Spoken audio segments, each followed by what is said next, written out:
नमस्कार साथियों, स्वागत है आपका केआर एग्ज़ाम क्रैकर्स में।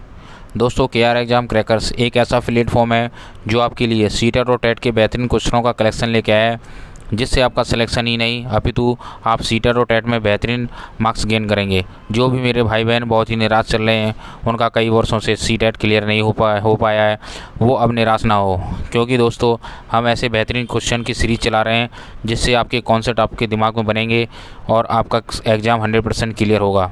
तो दोस्तों, इसके लिए आपको चैनल को सब्सक्राइब करना है, बेल आइकन को प्रेस करना है और बेल आइकन को नोटिफिकेशन जिससे आपको मिलता रहे, कोई भी वीडियो जो भी हम अपलोड करें वो आपसे मिस ना हो। तो दोस्तों, आज का जो हमारा टॉपिक है बहुत ही इंपॉर्टेंट टॉपिक है। इस टॉपिक से हमेशा क्वेश्चंस आते हैं और पूछे जाते हैं। तो आज का जो हमारा टॉपिक है दोस्तों वो है स्मृति का अर्थ एवं विशेषताएँ। स्मृति क्या होती है उसके बारे में हम जानेंगे। तो उससे रिलेटेड आज का पहला क्वेश्चन आपकी स्क्रीन पर है। बताइए इसका क्वेश्चन का जो आंसर है वो क्या होना चाहिए। कह रहा है वह स्मरण शक्ति जिसके द्वारा याद की गई सामग्री को बिना किसी जोड़ तोड़ के ठीक उसी रूप में पुनः पेश करके उसे क्या कहते हैं। पूछ रहा है कि वह स्मरण शक्ति जिसके द्वारा याद की गई सामग्री को बिना किसी जोड़ तोड़ के ठीक उसी रूप में पुनः पेश कर सकें उसे क्या कहते हैं। माना कि हमने कोई चीज़ को याद किया है और वापस उसी रूप में हम उसको रिप्रेजेंट कर सकें, जो हमारी जो प्रोसेस है, जो याद करने की क्षमता है, उसको क्या कहेंगे दोस्तों। उसे क्या कहते हैं दोस्तों? श्रेष्ठ स्मरण शक्ति। सही आंसर है सी, उसको बोलते हैं श्रेष्ठ स्मरण शक्ति। तो पहले क्वेश्चन का सही आंसर दोस्तों सी है। इसका एक्सप्लेनेशन आप देख सकते हैं जिससे और भी बेटर आपको क्लियर हो जाएगा। कह रहा है वह स्मरण शक्ति जिसके द्वारा याद की गई सामग्री को बिना किसी जोड़ तोड़ के ठीक उसी रूप में पुनः पेश कर सकें, श्रेष्ठ स्मरण शक्ति कहते हैं। इस स्मृति में हम याद किए हुए तथ्यों का स्वतंत्र रूप से वास्तविक पुनः स्मरण कर सकते हैं तथा हम जो कुछ याद करते हैं उसे क्रमबद्ध कर सकते हैं। श्रेष्ठ स्मरण शक्ति में दोस्तों क्या कह रहा है कि हम उन चीज़ों को क्या कर सकते हैं, क्रमबद्ध कर सकते हैं। इससे आपको समझ में आया होगा। नेक्स्ट क्वेश्चन आपकी स्क्रीन पर है। बताइए अच्छी स्मृति की क्या विशेषताएं होनी चाहिए। एक जो अच्छी की मेमोरी है, जो उसकी क्या विशेषताएं होनी चाहिए। शीघ्र पुनः स्मरण, बिल्कुल सही है। दूसरे में कह रहा है शीघ्र पहचान, बिल्कुल सही है। तीसरे में कह रहा है अच्छी धारणा, ये भी सही है। तो दोस्तों दूसरे का सही आंसर है डी। ये यूपी टेट का पेपर फर्स्ट में आ चुका है। एक्सप्लेनेशन आपके सामने। अच्छी स्मरण क्षमता की क्या क्या विशेषता होती है उसके बारे में हम जानेंगे। कह रहा है एक अच्छी स्मृति क्षमता, स्मृति एक क्षमता है जिसके सारे उद्देश्यपूर्ण कार्य किए जाते हैं। बोल रहा है जो स्मृति वो क्या है, क्षमता है जिसके द्वारा या जिसके सहारे से हम उद्देश्यपूर्ण कार्य करते हैं तथा व्यक्ति विवेकशील चिंतन करता है। जो व्यक्ति क्या करता है, विवेकशील चिंतन करता है तथा वातावरण के साथ प्रभावी ढंग से समायोजन करता है और वातावरण के साथ प्रभावी ढंग से क्या करता है, अपने आप को एडजस्ट करता है। अच्छी स्मृति की निम्न विशेषता होती हैं। जो अच्छी स्मृति उसकी क्या क्या विशेषता होती हैं। शीघ्र हम उसको क्या कर सकते हैं, चीज़ों को याद कर सकते हैं। शीघ्र पहचान कर सकते हैं। अच्छी धारणा कर सकते हैं। अच्छी हम मेमोरी के अपने दिमाग में चीज़ों को बिठा लेते हैं। जो कहते हैं ना जल्दी याद हो जाता है जिन लोगों को, वो अच्छी धारणा हो गई। और समायोजन, ये चार चीज़ें हैं जो अच्छी स्मृति क्या विशेषताएँ हैं। नेक्स्ट क्वेश्चन दोस्तों आपकी स्क्रीन पर है। बताइए इसका आंसर क्या होना चाहिए। कह रहा है निम्नलिखित में से कौन सी स्पष्ट स्मृति की विशेषता नहीं है। बोल रहा है स्पष्ट स्मृति की जो क्या है विशेषता नहीं है, उस ऑप्शन को आपको बताना है। तो दोस्तों इस क्वेश्चन का सही आंसर है सी, अचेत। अचेत एक स्पष्ट स्मृति की विशेषता नहीं है। एक्सप्लेनेशन आप देख सकते हैं।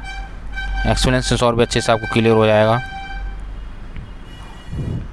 कह रहा है स्मृति वह ज्ञेयोक्ता है जो पूर्व अनुभव तथा अधिगम से सीखी गई बातों को संचित करने तथा कालांतर में उसका चेतन जगत में प्रयोग करने से संबंधित होता है। जैसे समय बीतने के बाद हम बाद में जो चेतन जगत है, मतलब भविष्य में हम संसार में उन चीज़ों को पुनः याद कर सकें, से संबंधित है। सुविचार, जागरूकता, स्मरण शक्ति, धारण, पुनः स्मरण आदि स्मृति क्या है, अंग हैं। ये बहुत इंपॉर्टेंट लाइन है, यहाँ से क्वेश्चन बन सकता है। सुविचार, जागरूकता, स्मरण शक्ति, धारण, पुनः स्मरण आदि ये क्या है, स्मृति के अंग है। ये आपको पॉइंट लाइन याद रखनी बहुत ज़रूरी है, बहुत इंपॉर्टेंट लाइन है। नया क्वेश्चन आपके सामने बताइए जो कि स्मृति का अंग एवं प्रक्रिया से रिलेटेड है। कह रहा है बुद्धि और स्मृति को नियंत्रित करने वाला मस्तिष्क का ग्रे मैटर। जो बुद्धि और स्मृति को कौन नियंत्रित करता है दोस्तों, ग्रे मैटर। एक क्वेश्चन आपके लिए यहाँ से बन गया। कह रहा है बुद्धि और जो मस्तिष्क को नियंत्रण करता है वो होता है ग्रे मैटर। शिक्षार्थियों में अधिक मात्रा में होता है। कब होता है ग्रे मैटर शिक्षार्थियों में अधिक मात्रा में? आपको ये 4 ऑप्शन दे रखे हैं, इसके बारे में बताना है। तो सही आंसर है डी है, नियमित रूप से व्यायाम करने पर।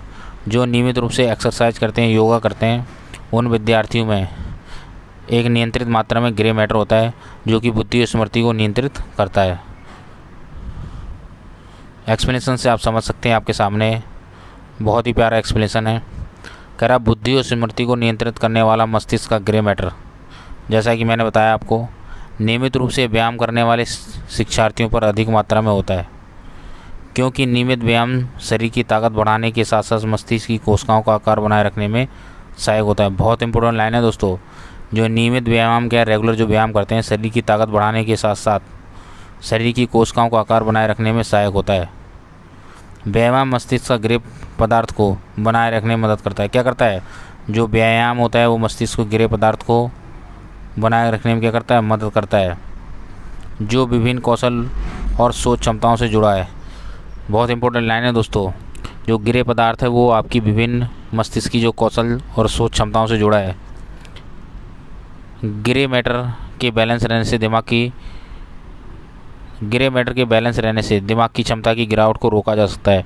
यदि आपको अपने दिमाग की जो दिमागी क्षमता है उसकी जो गिरावट हो रही है, उसका पतन हो रहा है, उसको रोकना है तो आपके मस्तिष्क में ग्रे मैटर क्या होना चाहिए, बैलेंस होना चाहिए। इसलिए हमें योगा करना बहुत ज़रूरी है। जो बच्चे हैं, अभी तो बूढ़े भी योगा करना चाहिए, जो बुजुर्ग लोग हैं उनको भी, जिससे मस्तिष्क में याददाश्त हमें बनी रहे। क्योंकि आपके शरीर का पावर हाउस आपका मस्तिष्क है। यदि पावर हाउस ख़त्म तो जीवन ख़त्म। इसलिए दिमाग को सही से रखना है आपको जीवन भर। नेक्स्ट क्वेश्चन आपकी स्क्रीन पर है। कह रहा है निम्नलिखित में से कौन स्मरण करने की विधि है? स्मरण करने की कौन सी विधि है? तो सही आंसर है दोस्तों सी। पहला और दूसरा दोनों ही सही हैं। तो सही आंसर है दोस्तों सी, मिश्रित विधि और विचार सहचार विधि। ये दोनों ही विधियाँ स्मरण करने की विधि है। तो सही आंसर दोस्तों हो गया ए और बी दोनों, मतलब सी। एक्सप्लेनेशन आप देख सकते हैं आपके सामने, बहुत ही अच्छा एक्सप्लेनेशन है। कह रहा है मिश्रित विधि एवं विचार सहचर विधि दोनों स्मरण की मुख्य विधियाँ हैं। मिश्रित विधि से पहले पूरे पाठ को, जो मिश्रित विधि में वो क्या होता है दोस्तों उसके बारे में बता रहा है। मिश्रित विधि में क्या होता करते हैं अपन, पहले पूरे पाठ को प्रारंभ से अंत तक पढ़ा जाता है। मिश्रित विधि में क्या करते हैं अपन, पाठ को शुरू से एंड तक पढ़ते हैं, फिर उसके खंडों में बांटकर उसको याद किया जाता है। अंत में पूरे पाठ को प्रारंभ से अंत तक फिर पढ़ा जाता है। तो आपको चीज़ें समझ में आ गई कि मिश्रित विधि हम कैसे किसी पाठ को कैसे याद करते हैं।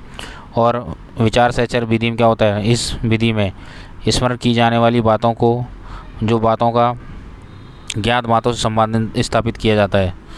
कह रहा है कि जो सहचर विधि है उसमें क्या करते हैं हम, इस विधि में स्मरण की जाने वाली बातें हैं, जो भी याद की जाने वाली बातें हैं उसको क्या करते हैं, ज्ञात बातों से हम क्या करते हैं, रिलेशन बनाते हैं, संबंध बनाते हैं। चीज़ें क्लियर हो गई होंगी दोस्तों आपको।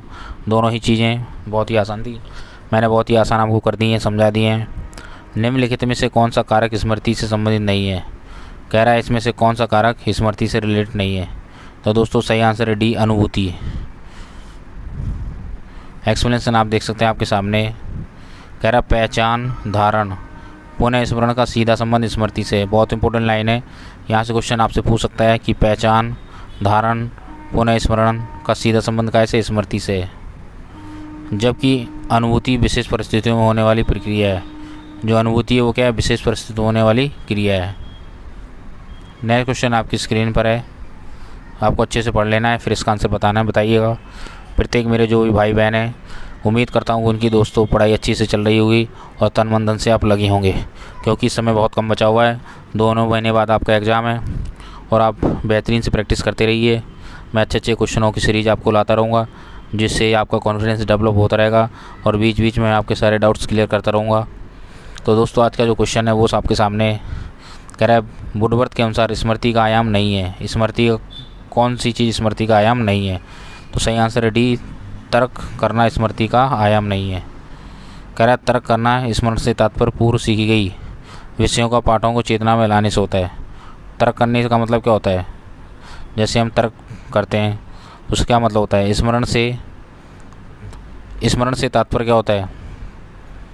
स्मरण से कह रहा है स्मरण से तात्पर्य पूर्व सीखी गई विषय या पाठों को चेतना में लाने से होता है। स्मरण का तात्पर्य क्या होता है? स्मरण से पूर्व में सीखे विषय या पाठों को चेतना में लाने से होता है। स्मरण की प्रक्रिया एक जटिल प्रक्रिया होती है जिसमें 4 उपक्रियाएं शामिल होती हैं। पहला क्या तो सीखना होता है स्मरण में, फिर हम सीखने के बाद धारण करते हैं, फिर प्रत्याहान करते हैं, फिर क्या करते हैं? पहचान करते हैं। तो ये 4 चीज़ें स्मरण की क्या है? उप प्रक्रियाएँ हैं। ये जो 4 चीज़ें हैं दोस्तों, ये 4 जो उप प्रक्रियाएँ हैं वो किसकी हैं? स्मरण की 4 उप प्रक्रियाएँ हैं। तो इसका गलत आंसर हो गया स्मृति का जो आयाम नहीं है वो क्या हो गया? डी स्मृति का आयाम नहीं है। धारण, पुनः स्मरण, पहचान और प्रत्याहान ये स्मृति के उप प्रक्रियाएँ हैं। नेक्स्ट क्वेश्चन आपकी स्क्रीन पर है, आप देख सकते हैं। कह रहा है निम्नलिखित में से कौन स्मृति की प्रक्रिया का हिस्सा नहीं है? मैंने बताया दोस्तों, भंडारण होता है स्मृति में, पुनः प्राप्ति होती है, इनकोडिंग होती है। तो सही आंसर क्या होता है? डी। सही आंसर दोस्तों क्या होगा? डी इसका बिल्कुल करेक्ट आंसर है। ये स्मृति की प्रक्रिया का हिस्सा नहीं है। प्रेरणा, एक्सप्लेनेशन देख सकते हैं आपके सामने। कह रहा है स्मृति की सूचना को एक समय तक धारित करना, उसका प्रत्याहान करना है। कह रहा है स्मृति की सूचना को एक समय तक धारित करना तथा उसका प्रत्याहान करना है। स्मृति एक प्रक्रिया है जिसमें 3 स्मृति क्या है? एक प्रक्रिया है जिसमें 3 स्वतंत्र किंतु अंतर संबंध अवस्था होती हैं। जो 3 होती हैं वो स्वतंत्र होती हैं अवस्थाएं एक दूसरे से, लेकिन उनका संबंध एक दूसरे से होता है। ये 3 अवस्थाएं निम्न हैं। ये 3 अवस्थाएं कौन कौन सी आपके सामने है दोस्तों? देख लीजिए। स्मृति की 3 जो अवस्थाएं कौन कौन सी है? कह रहा कूट संकेतन, यह पहली अवस्था है स्मृति की, जिसका तात्पर्य, जिससे मतलब क्या होता है? इनकोडिंग से, उस प्रक्रिया से जिसके द्वारा सूचना स्मृति तंत्र में पहली बार पंजीकृत की जाती है ताकि पुनः उपयोग किया जा सके। तो कूट संकेतन का मतलब ये होता है, ये पहली अवस्था होती है स्मृति की, जिसका तात्पर्य उस प्रक्रिया से है जिसके द्वारा सूचना स्मृति तंत्र में पहली बार पंजीकृत की जाती है ताकि उसका पुनः उपयोग किया जा सके। क्लियर हो गया होगा दोस्तों। दूसरा है भंडारण। भंडारण में क्या होता है? भंडारण में कह रहा है भंडारण स्मृति की द्वितीय अवस्था है। भंडारण उस प्रक्रिया को कहते हैं जिसके द्वारा सूचना कुछ समय तक धारण की जा सकती है, मतलब स्टोरेज करना। तीसरी जो अवस्था है पुनः प्राप्ति, स्मृति की तीसरी अवस्था है। सूचना का उपयोग तभी किया जा सकता है जब कोई व्यक्ति अपनी स्मृति से उसे वापस करने में समर्थ हो। तो दोस्तों आपको ये क्लियर हो, समझ में आ चुका होगा कि 3 अवस्थाएं स्मृति कौन कौन सी है। नेक्स्ट क्वेश्चन आपकी स्क्रीन पर है। कह रहा कविता को याद करने में प्रयुक्त विधि कौन कौन सी है? जो कविता हम याद करते हैं उसको प्रयुक्त करने की विधि को क्या कहते हैं? सही आंसर है 2, क्रमिक संस्मरण। क्रमिक रूप से याद करना या संस्मरण करना। सही आंसर सी है 9 का। एक्सप्लेनेशन आप देख सकते हैं आपके सामने, जिससे आपको और बेहतर तरीके से क्लियर हो जाएगा। कविता को याद करने में प्रयुक्त विधि को क्रमिक संस्मरण कहा जाता है। कविता में जब हम याद करते हैं उसको क्या कहते हैं? क्रमिक संस्मरण विधि कहते हैं। क्रमिक संस्मरण विधि में क्या कहता है? क्रमिक संस्मरण विधि में किसी विषय वस्तु को क्रमिक रूप से याद किया जाता है। क्रमिक संस्मरण विधि में क्या करते हैं? क्रमिक रूप से किसी विषय वस्तु को याद किया जाता है। नेक्स्ट क्वेश्चन आपकी स्क्रीन पर है, जो कि बहुत ही प्यारा क्वेश्चन है। कह रहा है अंध स्मरण, ब्लाइंड मेमोराइजेशन क्या कहलाता है? दोस्तों बताना आपको कि ब्लाइंड मेमोराइजेशन क्या कहलाता है। सही आंसर है बी, रटने द्वारा अधिगम। जब हम सीधे रट्टा मार अधिगम करते हैं, बिना समझे हुई कोई चीज़ें रट लेते हैं, उसको हम कहते हैं ब्लाइंड मेमोराइजेशन, अंध स्मरण। एक्सप्लेनेशन आपके सामने है। रटने द्वारा अधिगम, जो रटने से जो अधिगम होता है उसको अंध स्मरण कहते हैं। किसी विषय वस्तु को बिना अच्छी तरह समझे उसे धारण कर लेना और आवश्यकता पड़ने पर उसका पुनः स्मरण कर लेना रटन अधिगम कहलाता है। दोस्तों क्लियर हुआ आपको कि हम कोई विषय वस्तु है उसको बिना समझे अच्छी तरह से क्या करते हैं, धारण कर लेते हैं, दिमाग में बिठा लेते हैं और अवस्था करने पर उसको पुनः क्या करते हैं, समय आने पर उसको फिर याद कर लेते हैं, वापस वो याद आ जाती है। तो इसको क्या कहते हैं, रटन तदिगम कहते हैं, क्योंकि वो चीज़ हमने बिना रटे हुए, बिना समझे हुए उसको रट लिया है और धारण कर लिया है, इसलिए उसको अंध स्मरण कहते हैं, क्योंकि हमने उस चीज़ को या विषय वस्तु को समझा नहीं है, उसको सीधे सीधे ही धारण कर लिया डायरेक्ट, और अवस्था पड़ने पर हम पुनः स्मरण कर लेते हैं। तो ये रटन तदिगम कहलाता है। उम्मीद करता हूँ दोस्तों आज का लेक्चर आपको अच्छे से समझ में आया होगा, और मेरे जो भी प्रत्येक भाई बहन हैं अच्छे से जो तैयारी कर रहे हैं वो अच्छे से मन लगा के पढ़ाई कर रहे होंगे। ये मेरा आपसे वादा है, मैं आपका 1 रुपया बर्बाद नहीं होने दूँगा। सारे वीडियोस और लेक्चर्स जो भी इंपॉर्टेंट्स मैं आपको प्रोवाइड कराऊंगा, जिससे आपका सिलेक्शन बहुत अच्छे से हो सकेगा। तो दोस्तों उसके लिए आपको चैनल को सब्सक्राइब करना है, बेल आइकन को प्रेस करना है।